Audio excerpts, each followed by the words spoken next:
Welcome again to Zunda Channel. My name is Jackson. Today we are speaking with Mr. Simpande. Could you tell us about your childhood? Well, my childhood, I have many memories, obviously, as everybody else. You know, growing up in a very nice family. Many childhood memories for me probably is, the unity that we had as a family, because we used to go to church every weekend. And so those are really, some of my memories. Is gathering around, going to church, coming back and having a good meal with the whole family. So I think it was really centered around my family. And that, of course, was up to my primary school days, because from there, then I went to secondary school, into a boarding school. So that's another story. And which secondary school did you go to? Well, this is in Zambia, so I went to Canisius Secondary School, which is somewhere in the southern province. Yeah.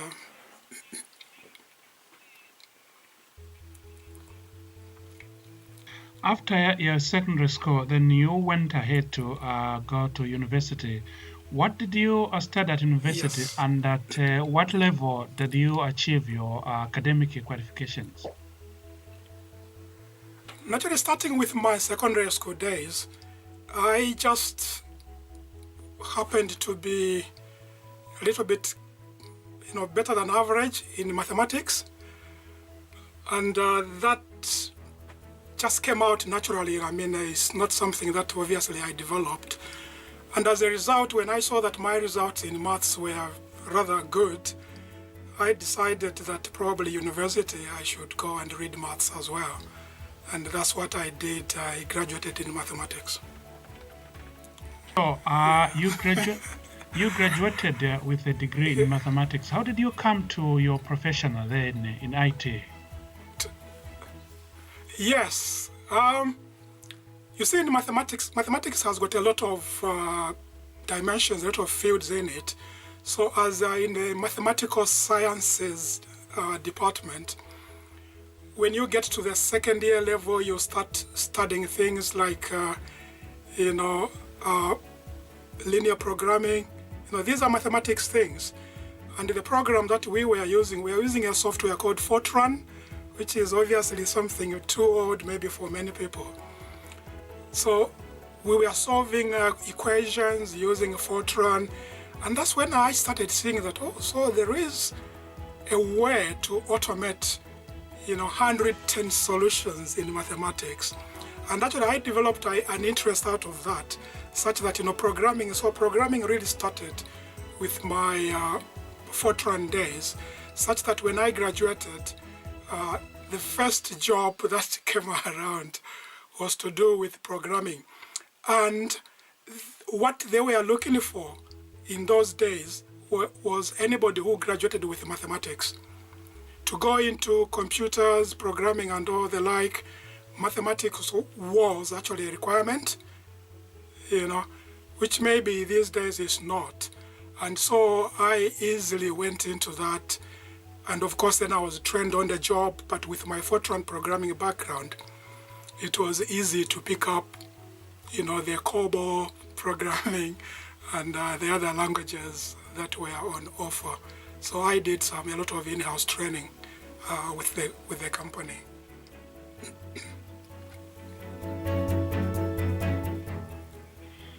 So let's look at your first job. After you graduated from university, you went in the industry, and there you are as a young man. What were your first responsibilities when you got into your new profession?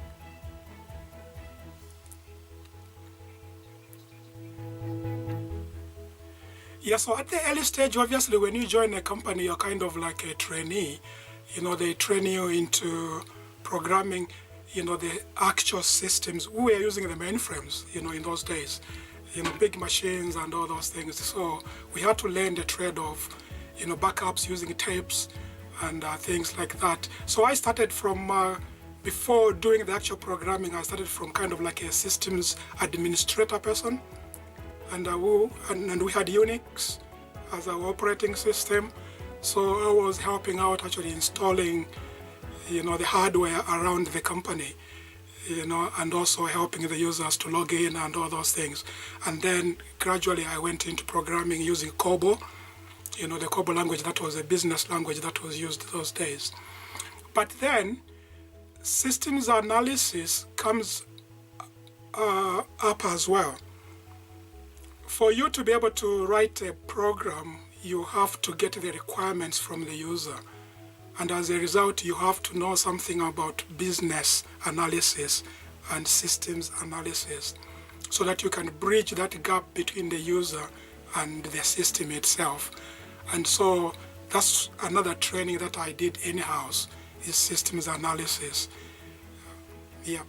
And so from there, really, then the whole thing developed into something, much more. So as I said, we started writing programs in COBOL, but of course from COBOL then we went to fourth generation languages, whereby you don't really write the actual code. The system helps you in some way to do the underlying code. And of course now we know we have all these visual languages that we use. Looking at what you've gone through in your profession Yes. in IT, what major changes have you seen in the couple of years that are taking place, particularly, IT is a fast-changing profession. Could you take us through to some of the changes you've seen? And I think I have obviously mentioned correctly to say that there's so much change in IT. And if one tries to catch up and, you will never do anything, you'll always be studying, So, so there are times when you just say, no, let me just concentrate on doing what I know best, So for example, for me, I went more into the Microsoft platform, and therefore I was able to zero in mostly on the SQL Server environment, business intelligence reporting, so I've used that for quite a long time. But then in the last few years, things we knew very well, like, SQL Server reporting services, it's kind of being overtaken by another kid on the block, but it's from Microsoft, called Power BI. And, so in my case, I think I didn't have much choice but actually to go into Power BI as well. Because, that's what the systems demanded, really, that they wanted to see visuals, and it's a little bit difficult to do in some of these old programs. So Power BI, I had to learn it on the job myself, on the internet and things like that. So that has been quite a challenge.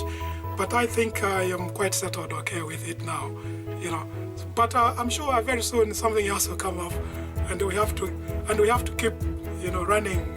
There's no time to slow down at all. Yeah, very much.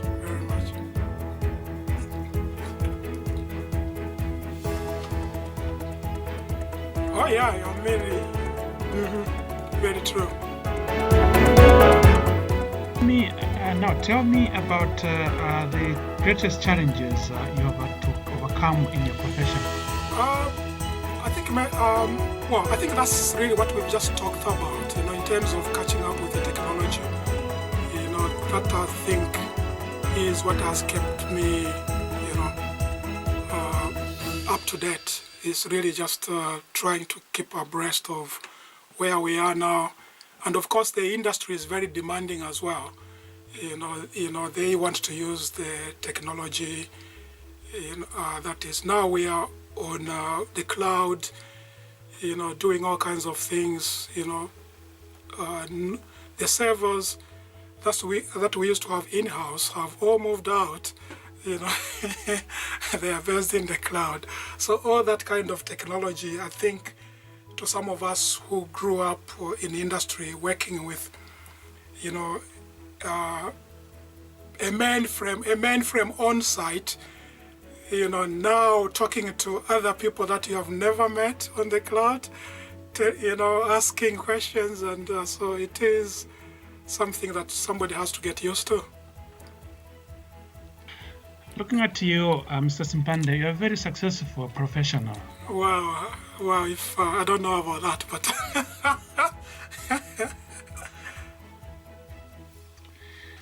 So what lesson have you learned? I think if I have to really say things that kept me, other than, just keeping abreast of the technology itself, and learning the industry, the major important thing is that when you join a company, there are business rules, how the business operates. As an IT person, sometimes we get bogged down to the technicalities of, the hard disks and the motherboards and things like that, and we forget about the business itself. So if I walk into, let's say, an insurance company, I really need to know something about insurance, even as an IT person. That way you'll be able to serve your customers, and normally as an IT person, our customers are internal employees. So you'll be able to serve them better. Because if I'm designing a system, if I'm writing a KPI, for somebody, and I have got no clue what the business means and what all these, abbreviations stand for, it will take me longer, so it's important to learn the business rules. So that's what I would really say to somebody entering this profession, is that be willing to adapt to the business and learn how the business operates. And especially if you become a contractor and you are moving from one place to another, then it will be difficult, of course, but you have to learn. And maybe that's why many people stay in one organization for a long time, I don't know. It's because maybe once you know the environment, once you know the business, then you are settled, and it's just business as usual. Yeah.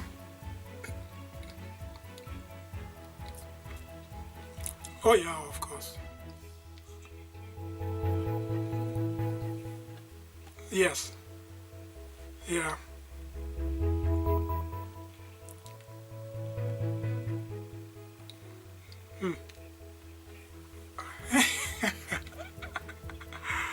Right.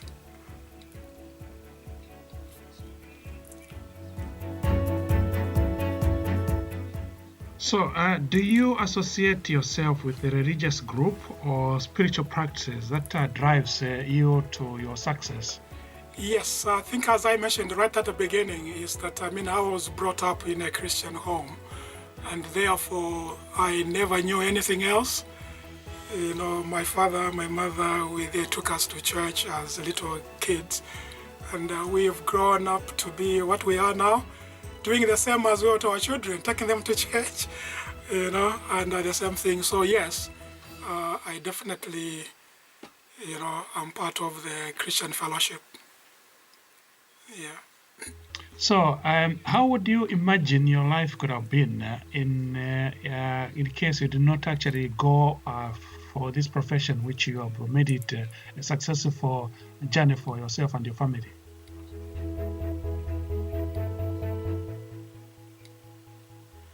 Oh, I think that would be very difficult to put a value, to somebody's Christianity as to whether.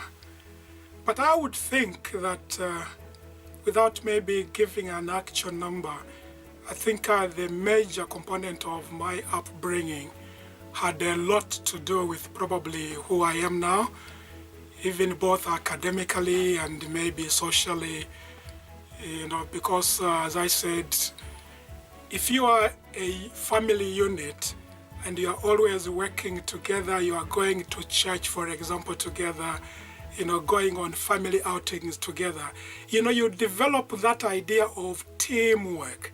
And you actually then apply it even in industry. When you go to industry, you have this idea of feeling good when you are working with other people. Other people are supporting you just like, your brother or your sister supports you, and you're also supporting somebody else the same way you would support, your sibling and things like that. So that's why I'm saying really, the whole thing is really intertwined, how I have, grown up. In industry, I'm very happy to work with a lot of different people, different nationalities, and it's easy to adapt because it's the same thing when you go to a church environment. There are so many nationalities there, so many different people there, and you have to get on with them. And you apply that same principle into the working environment as well. So I would think really these things go hand in hand. Your social aspect and also your religion, your religious aspect as well. So how would you imagine you could be doing if you didn't go for IT?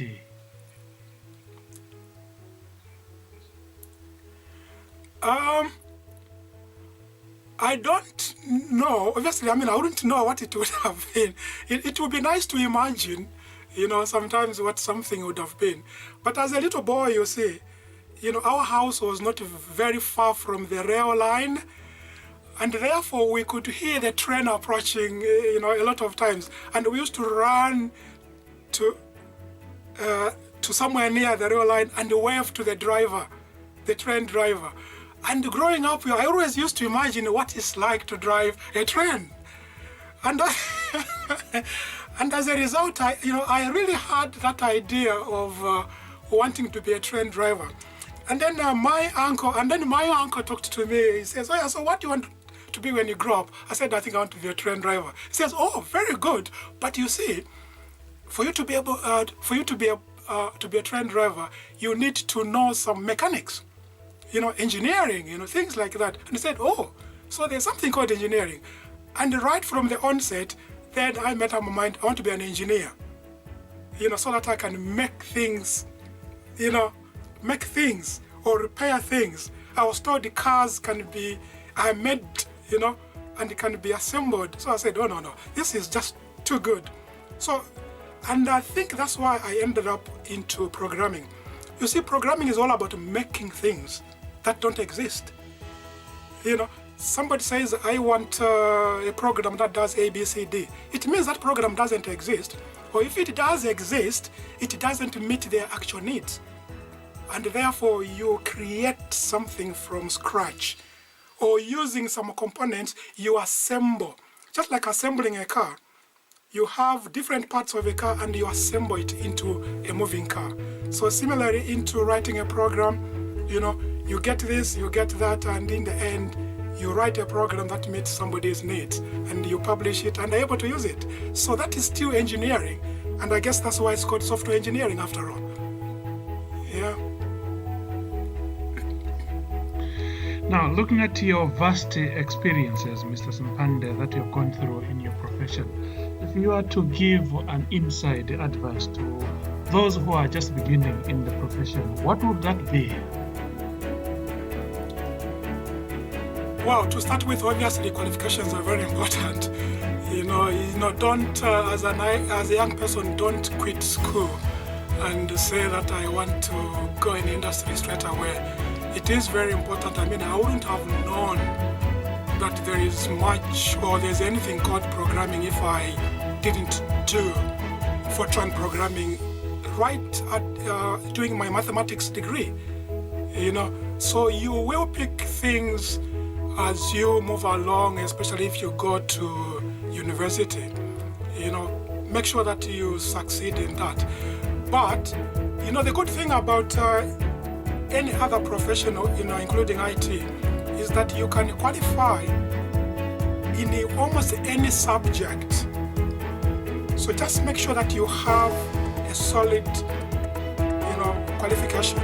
Doesn't matter normally what it is. And then after you get that, then you can adapt into almost anything else. For example, these days what they do is that you can maybe qualify as with a Bachelor of Arts, maybe even doing maybe history, as a history major. There are some conversion courses that you can do after you have graduated For you to enter that conversion course, the requirement is that you must have a degree. So you can go into a conversion course, do some IT for 1 year, and then that's it. And so a lot of people that I've worked with never did IT as their undergraduate level, but they did a conversion course, or they even went into these specialist qualifications that now exist. You can go into that and become a specialist in something. So training always is very important. Yeah. Good. That's very good. So now, if you are to give, an inside information to, to an outsider or a young man actually who is trying to get into the field of, programming, what would that be? Well, to start with, obviously qualifications are very important. Mm-hmm. Don't as a young person, don't quit school and say that I want to go in industry straight away. Mm-hmm. It is very important. I mean, I wouldn't have known that there is much or there's anything called programming if I didn't do Fortran programming right at doing my mathematics degree. Mm-hmm. So you will pick things as you move along, especially if you go to university. Mm-hmm. Make sure that you succeed in that. Exactly. But the good thing about any other profession, including IT, is that you can qualify in almost any subject. Mm-hmm. So just make sure that you have a solid, qualification. Doesn't matter normally what it is. And then after you get that, then you can adapt into almost anything else. Mm-hmm. For example, these days what they do is that you can maybe qualify as with a Bachelor of Arts, maybe even doing maybe history, as a history major. Mm-hmm. There are some conversion courses that you can do after you have graduated. For you to enter that conversion course, the requirement is that you must have a degree. Yeah. So you can go into a conversion course, do some IT for 1 year, and then that's it.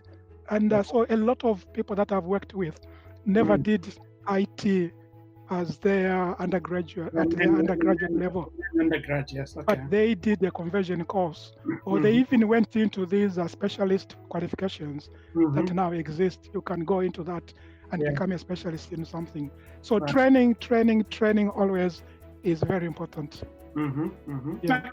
Yeah, that's good. I hope young people, you are listening. Mr. Simpande, he's been one of the people who inspired me actually to get into IT as well over, about 17, 18 years ago. That's a long time, isn't it? Yes. So I came into IT because of, the success I saw from this man, so I really do appreciate him. So, Mr. Simpande, what is your passion and how did you get to with it? And just before I go into that, just to recap what you just said, it is very important. Normally, as young people, we don't like advice. When somebody tries to give you an advice to say, why don't you do A, B, C, D? Somehow, because you've learned from your peers, from your friends, you've seen what they're doing, you normally don't want to listen to any other advice. You say, no, I know what I want. I'm not an adult. It is always very important to listen to somebody, especially somebody who has got an experience in something. And if they say that, no, I've gone through that and don't make the same mistakes, it's very important normally to try and, abide by some of those advice that you get from people. So in terms of my passion, really, let's say, I guess you're talking about maybe hobbies, in this case. My major hobby, I guess, is photography. It's something that I picked up quite a long time ago. The first time, I think way back in secondary school, we used to take photos, and I just hoped one day I would have my own camera, and shoot photos and videos and things like that.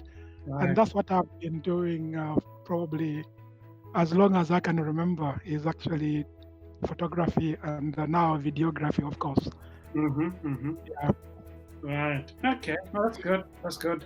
So, do you do this one on commercial levels? Just a hobby, you know? No, it's purely a hobby. Though sometimes, people want to offer me a payment, of some sort. But then mostly I really just do it as a hobby. Of course, if somebody asks me to go drive 100 miles to go and cover their event, then probably they can meet my costs, my travel cost. Yeah. And that's really. But otherwise, I just normally do it as purely a hobby, just something to keep me, entertained or things like that. Yeah. Yeah. Yeah. Okay. Right. Yeah. I think we are now coming to the end of our interview with Mr. Ocean Simpande. Do you have any final words that you would want to give, advice to the young people in various aspects of the, not only in IT or just anything in terms of how they need to probably behave themselves in order to be successful in life? Yeah, I think just to cover it, just to round it up, as I have been mentioning bits and bits, it's really family unit to start with. It's quite important to have people close to you that you can always go back to in times of need. We have heard of families that have totally broken up and they don't talk to each other. That is not something that probably one should think about. There must be somebody or people that you can always go back to.